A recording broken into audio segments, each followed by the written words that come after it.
Assalamu alaikum students. Grade 10 Computer Chapter number 2. Now next topic जो आज हम discuss कर रहे होंगे that is constant और C के अंदर constant की क्या फंक्शनैलिटी और क्या फीचर्स होते हैं तो इनको अंडरस्टैंड करते हैं स्टूडेंट्स। इससे प्रीवियस लेक्चर में हम जब वेरिएबल को डिस्कस कर रहे थे तो वहाँ पे मैंने आपको कांस्टेंट का कॉन्सेप्ट दिया था। मैंने वेरिएबल के कॉन्सेप्ट में आपको बताया था जो कि बहुत डिटेल में और थॉरली कॉन्सेप्ट हमने वहाँ पे अंडरस्टैंड किया था। वेरिएबल के कॉन्सेप्ट के अकॉर्डिंगली जो बात हमने अंडरस्टैंड की थी कि अगर किसी डेटा कंटेनर की वैल्यू स्टोर की जाए और ड्यूरिंग द प्रोग्राम एग्जीक्यूशन उस वैल्यू को हमें मॉडिफाई करना हो, चेंज करना हो, तो इस पर्पस के लिए हम वेरिएबल को यूज करते हैं। वो data container as a variable treat किया जाता है और वेरिएबल के तौर पे उसे यूज करते हैं। अब एक ऐसा डेटा कंटेनर कि जिसके अंदर हम अपनी डेटा टाइप को स्टोर करें और during the whole program execution उस वैल्यू को हम वेरी या चेंज ना करें, बल्कि वो वैल्यू फिक्स वैल्यू रहे और वो वैल्यू ड्यूरिंग द प्रोग्राम जब भी हमें उस वैल्यू की नीड हो तो हम उस वैल्यू को यूज कर लें। That is unchangeable value, that is constant in C. तो सी के अंदर हम कांस्टेंट के फीचर को यूज करते हुए ऐसी वैल्यूज को स्टोर करवा देते हैं डेटा कंटेनर के अंदर जो कि कांस्टेंट टाइप के होते हैं कि इनके अंदर throughout the program value fix रहती है। वंस यहाँ पे एक बात और मेमोराइज करेंगे कि अगर हमने किसी वेरिएबल को कांस्टेंट डिक्लेयर कर दिया तो ड्यूरिंग द होल प्रोग्राम अब उस वेरिएबल की जो कि कांस्टेंट डिक्लेयर हो गया है उसकी वैल्यू चेंज नहीं होगी। यहाँ पे अगर आप थोड़ा सा मेरी बातों के कॉन्सेप्ट को थोड़ा सा अगर आप इस पे फोकस करें तो मैं यहाँ पे ये कह रहा हूँ कि एक वेरिएबल डिक्लेयर हुआ और अगर ड्यूरिंग द डिक्लेरेशन उस वेरिएबल को मैंने कांस्टेंट बनाना है और कांस्टेंट का रिजर्व वर्ड्स अगर मैंने उसके साथ अटैच कर दिया डिक्लेरेशन पार्ट के ऊपर, तो अब वो वेरिएबल नहीं होगा, वो कांस्टेंट के अंदर कन्वर्ट हो जाएगा और during the whole execution of program variable की वैल्यू तो हम चेंज कर सकते हैं लेकिन इस कांस्टेंट की वैल्यू फिक्स या अनचेंजेबल होगी। और सेकंड पॉइंट के अंदर इसी बात को डिस्कस किया जा रहा है कि वंस हमने ऐसा वेरिएबल जिसकी डेटा टाइप की डिक्लेरेशन के अंदर उसे हमने कांस्टेंट डिक्लेयर कर दिया तो during the whole program execution उसकी वैल्यू चेंजेबल नहीं होगी। और इसके एग्जाम्पल के लिए लास्ट लेक्चर के अंदर मैंने आपको पाई की वैल्यू और एक्सेलरेशन ड्यू टू ग्रेविटी जो कि स्मॉल जी होती है एंड कैपिटल जी होती है एंड एवोगैड्रोस नंबर होते हैं, तो ये सारी की सारी वो वैल्यूज हैं जो कि throughout the execution of program same values रहती हैं। तो इनकी वैल्यू को हम एज ए कांस्टेंट जो है वो प्रोग्राम के अंदर डिक्लेयर कर देते हैं। यहाँ पे हमें जो एक हेल्प होती है, हमारा प्रोग्राम जो है वो बहुत ज़्यादा इजी हो जाता है क्योंकि हम जब भी मिसाल के तौर पे एक वेरिएबल जिसको हमने पाई का उसका वेरिएबल नेम रखा और डेटा टाइप की डिक्लेरेशन पे उसे हमने कांस्टेंट भी डिफाइन कर दिया और उसकी वैल्यू इनिशियलाइज कर दी हमने 3.142, तो ये पाई की वैल्यू एक पाई के वेरिएबल में सेव हो गई। अब हम होल प्रोग्राम में जब भी हम पाई को यूज करेंगे तो हम 100% श्योर होंगे कि पाई की जो डिक्लेरेशन में जो उसकी वैल्यू दी गई है वही वैल्यू होल प्रोग्राम के अंदर यूज होगी। तो हमारा प्रोग्राम इजी भी होगा और सेफ भी होगा कि हम जो कांस्टेंट यूज कर रहे हैं वो कांस्टेंट अपनी वही वैल्यू जो इनिशियली हमने उसके अंदर इनिशियलाइज करवा दी है वही वैल्यू यूज कर रहा होगा। और यहाँ पे जैसा कि मैंने अभी पॉइंट नंबर 1 में आपको बताया कि कांस्टेंट बेसिकली जब इसको हम डिक्लेयर करते हैं तो ये एक वेरिएबल ही होता है, लेकिन इसके साथ डिक्लेरेशन पार्ट के अंदर हम रिजर्व वर्ड CONST कांस्टेंट का रिजर्व वर्ड हम ऐड करते हैं जिसको अभी हम आगे सिंटेक्स के अंदर डिस्कस करेंगे।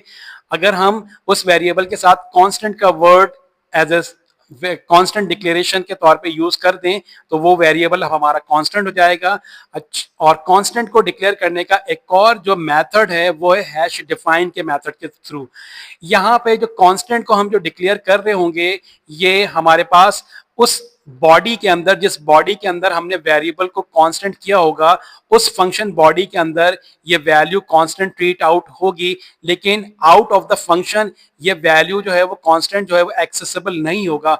लेकिन अगर हम हैश डिफाइन को यूज कर रहे होंगे तो इस डिक्लेरेशन को हमें प्री प्रोसेसर डायरेक्टिव्स के पार्ट के अंदर या हेडर ऑफ द प्रोग्राम के अंदर जो है वो डिक्लेयर करते हैं, और ये होल प्रोग्राम, उस प्रोग्राम के अंदर जितने ही फंक्शंस यूज किए जाएं उन सब के लिए हैश डिफाइन के अकॉर्डिंगली जो हम वैल्यू कांस्टेंट को असाइन कर देते हैं वो वैल्यू सबके लिए एक्सेसिबल होगी।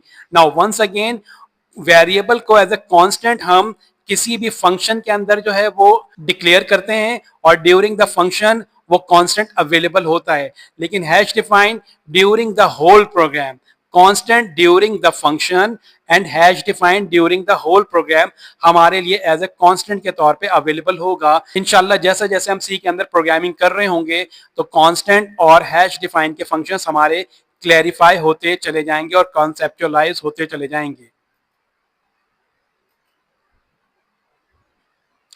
कांस्टेंट को हम सी के अंदर क्यों यूज करते हैं, अभी मैंने इसकी इंपॉर्टेंस बता दी। नाउ इसे वंस एक दफा और गो थ्रू कर लेते हैं।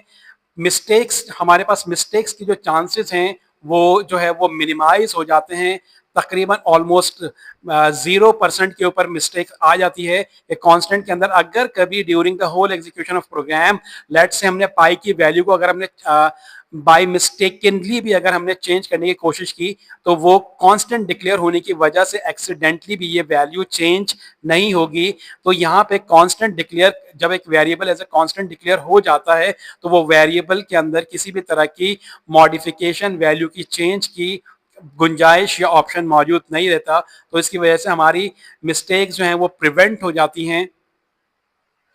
प्रोग्राम की रीडेबिलिटी जो है वो बहुत बेहतर हो जाती है। बार बार हमें जो है वो कांस्टेंट की डिक्लेरेशन की तरफ फोकस करने की नीड नहीं।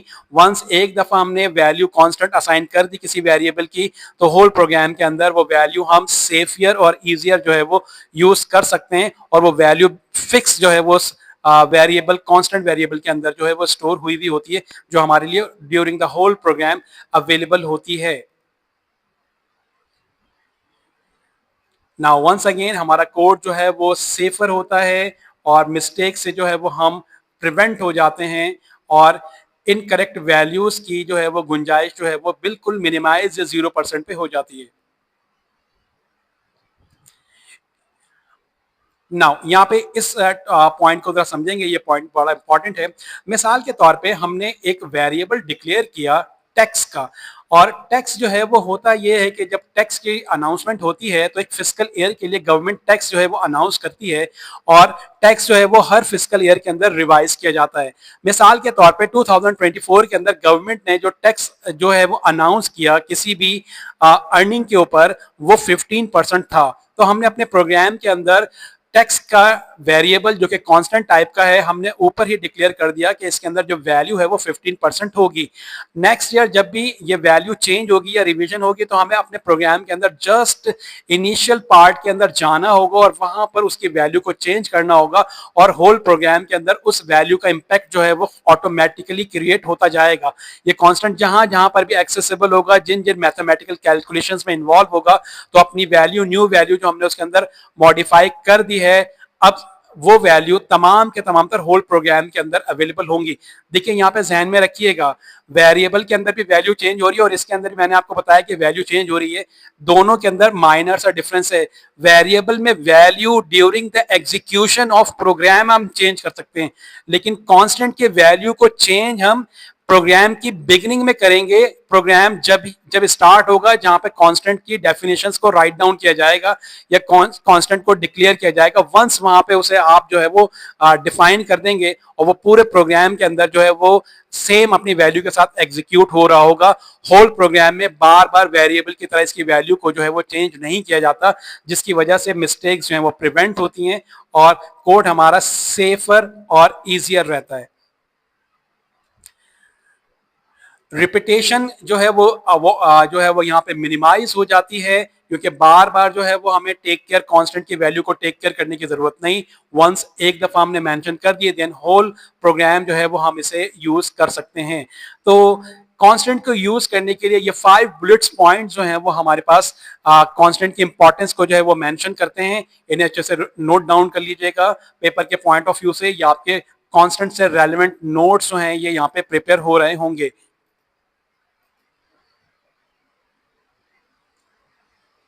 नाउ जिस तरह से हम वेरिएबल को डिक्लेयर करते हैं, इसी तरह से हम कांस्टेंट को किस तरह से डिक्लेयर करते हैं, उसके सिंटेक्स को पहले ऑब्जर्व करते हैं एंड देन फिर उसके कुछ एग्जांपल्स की तरफ जो है वो कंसीडर कर लेते हैं। अगर आप यहाँ पे सिंटेक्स को देखें और थोड़ा सा अगर सिंटेक्स को आप मेमोराइज करें, जो वेरिएबल के अंदर हमने आपसे डिस्कस किया था, ये सिंटेक्स अगर CONST के वर्ड को यहाँ से आप हटा दें तो ये होगा डेटा टाइप, और उसके बाद जो है इसको कांस्टेंट के वर्ड को जरा आप रिप्लेस कर दें वेरिएबल के नेम के साथ, तो ये वेरिएबल का नेम है या आइडेंटिफायर का नेम है, और वैल्यू। तो कांस्टेंट हमारे पास बिल्कुल इसके डिक्लेरेशन सेम डेटा टाइप के डिक्लेरेशन की तरह है, लेकिन अगर हम किसी वेरिएबल की डिक्लेरेशन से पहले अगर हम कांस्टेंट का कीवर्ड यूज कर देंगे, तो अब जो वेरिएबल हम प्रोग्राम में यूज करेंगे वो variable as a constant treat होना शुरू हो जाएगा। आइए इसको एग्जांपल से फर्दर जो है वो ड्रिल करते हैं।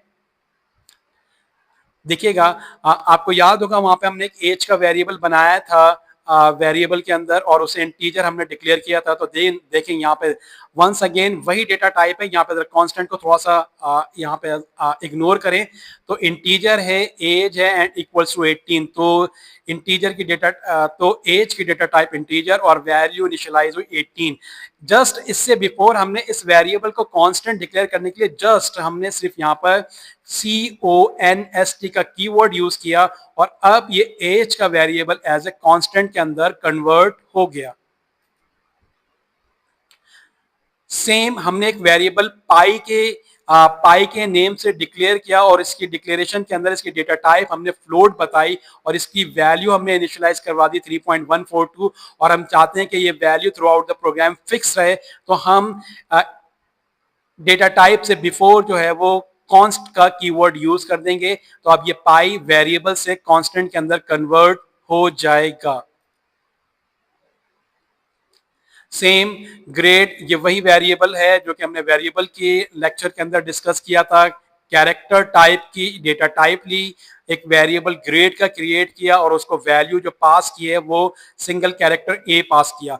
हम चाहते हैं कि ये ग्रेड वेरिएबल के बजाय एज ए कांस्टेंट हमारे प्रोग्राम के अंदर डिस्कस हो या यूज हो, तो जस्ट डेटा टाइप से बिफोर हमने CONST का कीवर्ड यूज किया। नाउ ये अब वेरिएबल से कांस्टेंट के अंदर कन्वर्ट हो गया।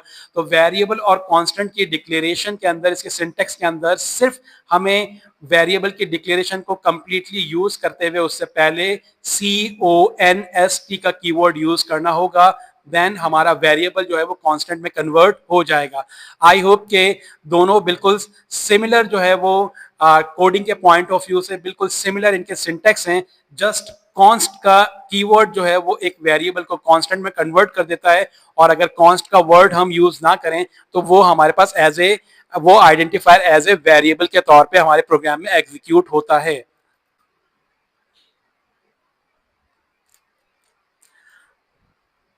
नाउ डिक्लेयरिंग कांस्टेंट, जो इससे प्रीवियस स्लाइड के अंदर जो हमने कांस्टेंट को डिक्लेयर किया था वहां पे हमने CONST के कीवर्ड को यूज किया था, और हमने आपको बताया था कि ये डिक्लेरेशन जिस फंक्शन के अंदर होगी उस पूरे फंक्शन के स्कोप में कांस्टेंट की वो वैल्यू अवेलेबल होगी। अब हम चाहते हैं कि किसी एक पर्टिकुलर फंक्शन में नहीं बल्कि पूरे होल प्रोग्राम में हमारा कांस्टेंट जो है वो अवेलेबल हो और सेम नेम के साथ अवेलेबल हो। तो हम ऐसी सूरत में कॉन्स्ट के कीवर्ड के बजाय प्री प्रोसेसर डायरेक्टिव या प्रोग्राम के हेडर पार्ट में मेन फंक्शन की डेफिनेशन से पहले या मेन फंक्शन की स्टेटमेंट से पहले डिफाइन का जो है वो कीवर्ड यूज करते हैं हैश के अलोंग या हैश के साथ। तो तब भी हम कांस्टेंट को जो है वो डिक्लेयर कर सकते हैं, और ये एक ग्लोबल कांस्टेंट की डिक्लेरेशन होगी। और कॉन्स्ट CONST ये एक कांस्टेंट की डिक्लेरेशन होगी, लेकिन ये एक लोकल कांस्टेंट की डिक्लेरेशन के तौर पर यूज हो रहा होगा। हैश डिफाइन भी कांस्टेंट के तौर पे यूज होता है, ये ग्लोबल डिक्लेरेशन के तौर पे डिफाइन किया जाता है, होल प्रोग्राम में ये एक्सेसिबल होता है। और कॉन्स्ट के जरिए जिस वेरिएबल को हम कांस्टेंट बनाते हैं वो अपनी फंक्शंस के अंदर उसकी जो है वो एक्सेसिबिलिटी होती है। सिंटेक्स इसका इसके सिंटेक्स में हैश डिफाइन का कीवर्ड हम यूज करते हैं, देन फिर कांस्टेंट का नेम, जिस नेम से हमें कांस्टेंट जो है वो डिक्लेयर करना है, देन उसके बाद उसकी वैल्यूज दे दी जाती है। यहाँ पे असाइनमेंट ऑपरेटर यूज नहीं होता। जो वैल्यूज हम देते हैं वो कांस्टेंट के जो वो कांस्टेंट के आइडेंटिफायर के अंदर असाइन हो जाती है और ये हैश डिफाइन के जरिए पूरे प्रोग्राम के अंदर अवेलेबल होती है। स्टूडेंट्स, यहाँ पे आपको एक कॉन्सेप्ट को अच्छे से अंडरस्टैंड करना है कि इस पूरे सिंटेक्स के अंदर कांस्टेंट की डेटा टाइप को डिस्कस नहीं किया गया। कांस्टेंट जो है वो उसके कांस्टेंट को जब हम हैश डिफाइन से डिक्लेयर करते हैं तो वहां पर हम उसकी डेटा टाइप नहीं बताते। सी का कंपाइलर वैल्यू के अकॉर्डिंगली कांस्टेंट की डेटा टाइप एक्सप्लिसिटली डिफाइन करने की उसे नीड नहीं होती। वो इम्प्लिसिटली ऑटोमेटिकली अपनी डेटा टाइप खुद मेंटेन कर लेता है। मिसाल के तौर पे हमने कांस्टेंट ए के नाम से डिक्लेयर किया, यहाँ पे हैश डिफाइन ए, और उसको वैल्यू हमने दी 10। तो ऐसी सूरत में ये 10 जो है वो ए को एज ए डेटा टाइप उसके इंटीजर ऑटोमेटिकली डिक्लेयर बैकएंड पे कर लेगा और उसकी डेटा टाइप को यहाँ पे डिक्लेयर करने की नीड नहीं है। इसी तरह से अगर हमने ए के अंदर सिंगल कैरेक्टर अपर केस में ए ही पास कर दिया तो अब चूंकि कैरेक्टर पास हुआ है तो ऐसी सूरत में कांस्टेंट बैक एंड पर जो अपनी डेटा टाइप मेंटेन करेगा वो CHAR मेंटेन कर लेगा, जिसको हमें यहाँ पर डिफाइन करने की नीड नहीं। तो हैश डिफाइन के जरिए जो हम कांस्टेंट को डिक्लेयर करते हैं तो प्रोग्राम बैक एंड पर इम्प्लिसिटली खुद उसकी डेटा टाइप जो है वो मैनेज कर लेता है। एक्सप्लिसिटली या इन द प्रोग्राम हमें उसकी डेटा टाइप को डिफाइन करने की नीड नहीं होती। जैसे कि CONST के कीवर्ड में जब हम आइडेंटिफायर को डिक्लेयर कर रहे होते हैं तो वहां पे डेटा टाइप बताते हैं, तो यहाँ पे ऐसी इसकी नीड नहीं होती। आई होप कि आपने इस पॉइंट को नोट किया होगा। अब इसकी एग्जाम्पल से इस बात को जो है वो मजीद फर्दर अंडरस्टैंड कर लेते हैं। तो हैश डिफाइन एज, और एज के अंदर वैल्यू जो हमने असाइन की वो 18 की, तो यहां पर ये एज जो है वो बैकएंड के ऊपर जो अपनी डेटा टाइप मेंटेन कर रहा होगा वो 18 के अकॉर्डिंगली इंटीजर मेंटेन कर रहा होगा। और ये एज का कांस्टेंट जो कि हैश डिफाइन के जरिए डिक्लेयर किया गया है होल प्रोग्राम के अंदर जो है वो अब हमारे लिए अवेलेबल होगा। हम जब भी हमें एज को यूज करना होगा तो वहां पर एज की जो वैल्यू हमें मिल रही होगी, स्टोर हुई हुई, वो 18 मिल रही होगी। सिमिलरली अगर हम पाई के नेम से अगर एक कांस्टेंट क्रिएट कर दें और इसके अंदर वैल्यू असाइन करें 3.14, तो पाई की बैकएंड के ऊपर जो डेटा टाइप मैनेज हो रही होगी वो एक फ्लोटिंग डेटा टाइप होगी और हैश डिफाइन के अकॉर्डिंगली पाई पूरे प्रोग्राम के लिए ग्लोबल एक्सेसिबल होगा।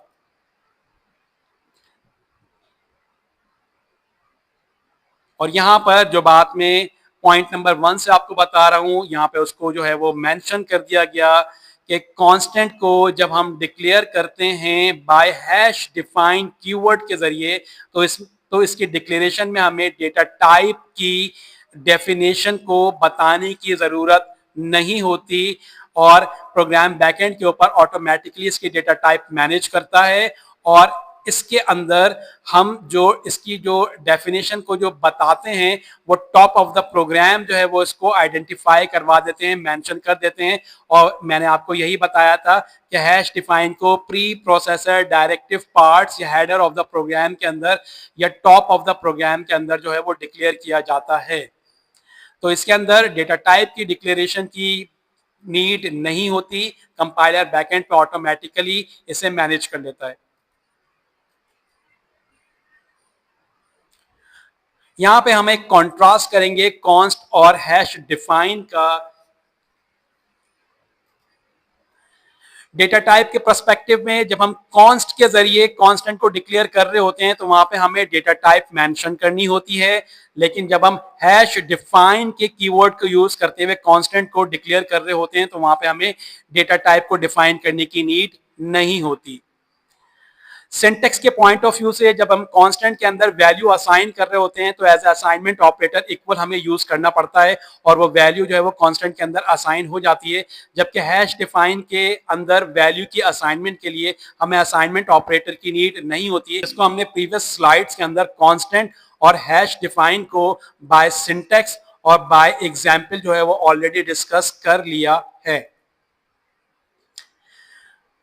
और यहाँ पे उसी बात को जो है वो मेंशन किया गया कि कांस्टेंट की जो स्कोप होता है वो विद इन अ फंक्शन उसका स्कोप होता है, out of the function constant का स्कोप नहीं होता, लेकिन हैश डिफाइन का स्कोप ग्लोबल स्कोप होता है। और ये होल प्रोग्राम के अंदर जो है वो अवेलेबिलिटी हैश डिफाइन के तहत कांस्टेंट की अवेलेबिलिटी होल प्रोग्राम के अंदर जो है वो मौजूद होती है और अवेलेबल होती है। कॉन्स्ट CONST मॉडर्न जो है वो कांस्टेंट की डिक्लेरेशन की टाइप है जो कि C++ के अंदर इंडक्ट की गई। सी के अर्लियर वर्जन के अंदर हम कांस्टेंट को डिफाइन करने के लिए हैश डिफाइन की टेक्निक को यूज किया करते थे। तो सी के अर्लियर वर्जन C++ से बिफोर सी के जितने वर्जन हम प्रोग्रामिंग के लिए हमारे लिए अवेलेबल थे उनमें hash define as a constant जो है वो यूज होता था। Now, summary about the constant. Constant की वैल्यू होल प्रोग्राम के अंदर अनचेंजेबल होती है।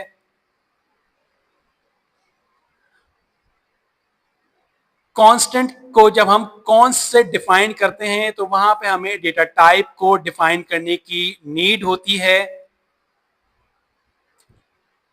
हैश डिफाइन के जरिए जब हम कांस्टेंट को डिक्लेयर कर रहे होते हैं तो वहां पे हमें डेटा टाइप को डिफाइन करने की नीड नहीं होती।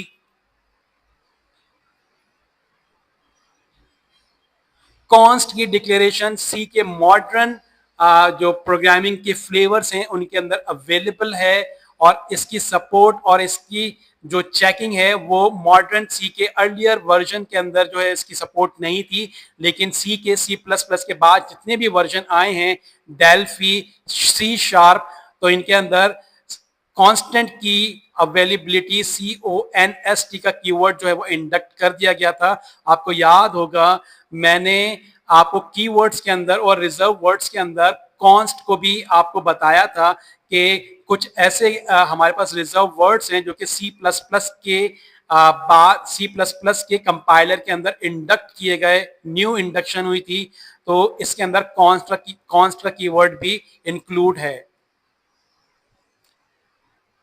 हैश डिफाइन बहुत ज्यादा सिंपल है और इसके अंदर डेटा टाइप को डिफाइन करने की जरूरत नहीं होती और ये डेटा टाइप इम्प्लिसिटली खुद बैकएंड पे मैनेज कर लेता है। तो it is all about the constant. I hope कि आपने इसको अच्छे से अंडरस्टैंड किया होगा। इसे नोट डाउन कर लीजिएगा ताकि आपके नोट्स प्रिपेयर हों। एंड नेक्स्ट लेक्चर के अंदर चैप्टर नंबर 2 के लास्ट टॉपिक स्ट्रिंग को आपकी बुक के पॉइंट ऑफ व्यू से थोड़ा ज्यादा डिस्कस करेंगे और इसके ऊपर हम एक प्रोग्राम को भी डिस्कस करेंगे ताकि हमारा स्ट्रिंग का कॉन्सेप्ट वेल डिफाइन हो जाए। ओके, टेक केयर एंड अल्लाह हाफिज।